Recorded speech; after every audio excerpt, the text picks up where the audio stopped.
Trump और tariff की अनिश्चितता के बीच बाजार में उत्साह लौटता दिख रहा है, खासकर भारतीय बाजार में। और इसके साथ उम्मीदों के पुल भी बांधे जाने लगे हैं, बल्कि बड़े हो रहे हैं।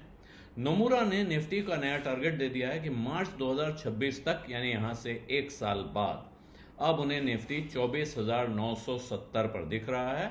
और दुनिया भर की अनिश्चितता के बीच उनको ताकत कहां दिख रही है, मजबूती कहां दिख रही है? वो दिख रही है डोमेस्टिक मार्केट में, यानी उन कारोबारों पर, उन बिजनेसेस पर जो भारत के अपने बाजार पर निर्भर हैं।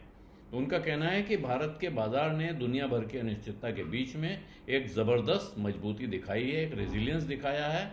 और अब ऐसा लगता है कि अमेरिका और अनेक देशों के बीच निकट भविष्य में ही व्यापार समझौते होंगे, जो वन ऑन वन समझौते। अभी तक का जो मल्टीलेटरल अरेंजमेंट चल रहा था वो शायद चरमरा जाए, लेकिन इनमें भारत और वियतनाम जैसे देशों के साथ अमेरिका सीधा समझौता कर सकता है।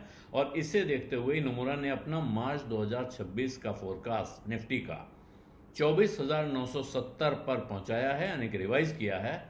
वो उनका कहना है वित्त वर्ष 2026-27 में जो निफ्टी कंपनियों की ईपीएस होगी वो 1280 रुपये होगी, और उसका 19.5 गुना, 19.5 की पी पे हिसाब लगाएं, और आप उसका मौजूदा परिस्थितियों में 5% का कट का भी अंदाज़ा लगाएं, तो भी जाके ये 24,970 पे पहुंचता है।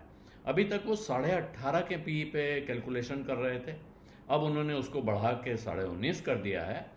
वजह ये उसका कहना है कि कोई ख़ास, अगर इक्विटी रिस्क में कोई ख़ास बढ़त नहीं होती, यानी रिस्क नहीं बढ़ते हैं, तो उन्हें लगता है कि निफ्टी आमतौर पे 17 से 20 की पीई के बीच में, या 17 से 20 के प्राइस अर्निंग रेशियो के बीच में ट्रेड करेगा।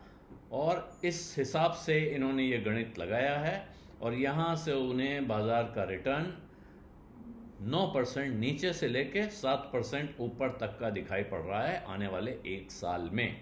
और जो अभी तक के अर्निंग्स के एस्टिमेट हैं भारत की कंपनियों में कैसी कमाई होगी, तो वो वहाँ बहुत ज़्यादातर डाउनवर्ड रिवीजन दिख रहे हैं। और नोमुरा को अभी भी वहाँ डाउनसाइड रिस्क, यानी कि यहाँ से और गिरावट का खतरा दिख रहा है। ख़ास तौर पे अगर इकोनॉमिक ग्रोथ में कमज़ोरी आती है, यानी दुनिया रिसेशन में जाती है, तो भारत पे भी असर पड़ेगा। लेकिन नोमुरा की जो टीम है इकोनॉमिस्ट की, वो 5.8% की जीडीपी ग्रोथ का अनुमान लगा रहे हैं वित्त वर्ष 25-26 के लिए, जो कि बाजार का जो कंसेंसस एस्टिमेट है 6.5% का, उससे खासा कम है।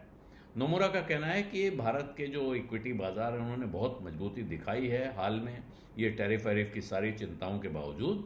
और अब लग रहा है कि जो समझौते होंगे, जिनमें भारत के साथ समझौता भी शामिल है, तो वहाँ हो सकता है कि एक बड़ा समग्र समझौता होने में, सब कुछ कवर करने वाला समझौता होने में वक्त लगे। लेकिन अभी कुछ इंटरिम ट्रेड डील हो सकती हैं, कुछ वक्त के लिए फौरी तौर पे कुछ समझौते हो सकते हैं।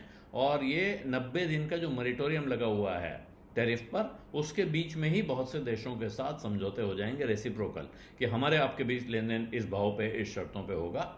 लेकिन अभी भी चुनौतियां बनी हुई हैं, चुनौतियां ख़त्म नहीं हुई हैं, ये नोमुरा की रिपोर्ट कह रही है। और अगर ऐसे में जो थोड़ा बहुत भी सौदों का ऐलान हो जाता, मान लीजिए भारत और अमेरिका के बीच कुछ करार हो जाते हैं, तो उससे बाजार में सेंटिमेंट सुधरने में मदद मिलेगी, उसको एक तरह का लिफ्ट मिलेगा। हालांकि बड़ी अनसर्टेनिटी बनी रहेगी जब तक अमेरिका और चीन के बीच का मामला सुलझता नहीं है, क्योंकि वो अभी शॉर्ट टर्म में तो सुलझता दिख नहीं रहा है, उलझा हुआ ही दिख रहा है। और विदेशी निवेशकों ने पिछले कुछ महीनों में जो ज़बरदस्त बिकवाली की है, उसके बाद अब वो कह रहे हैं कि शायद विदेशी निवेशक के बड़े जो इंस्टीट्यूशंस हैं, शायद ये भारत में और पैसा लगाने की तरफ बढ़ें, इनको उसके लिए प्रेरणा मिले, क्योंकि भारी गिरावट आ चुकी है, हाई से वैल्यूएशन बदल चुका है। और ऐसे में अगर कोई बहुत ही अप्रत्याशित खतरा, जोखिम सामने नहीं दिखता है, तो अब भविष्य में विदेशी निवेश का फ्लो भारत की तरफ बढ़ सकता है, ये उनका साफ साफ कहना है। हालांकि वो अभी भी कह रहे हैं बॉटम अप अप्रोच, यानी कि कंपनी को देखें और उसकी तरफ से आगे बढ़ें, जो अच्छी कंपनियां हैं उनमें पैसा लगाएं। तो ये कुछ चीज़ों पे इन्होंने दिमाग लगा रखा है। लेकिन जो इनकी सबसे अच्छी लिस्ट है कि लार्ज कैप स्टॉक्स में ये axis bank, ICICI bank, SBI, Bajaj finance, Godrej consumer, Mahindra and Mahindra, Larsen and Toubro, CG power, Reliance industries, Tata power और मैक्रोटेक पर जा रहे हैं। ये दूसरी तरफ जो small and mid cap segment है उसमें Federal Bank, Marico, Dixon Technologies, Uno Minda, Godavari Power, Lupin, Med Plus और डॉक्टर लाल पैथलैब्स का नाम ले रहे हैं। तो इनको कंपनियां भी दिख रही हैं, भाव भी दिख रहे हैं। और आज जब निफ्टी 24,000 के ऊपर जा चुका है, यहाँ से 970 पॉइंट का उछाल एक साल में दिख रहा है।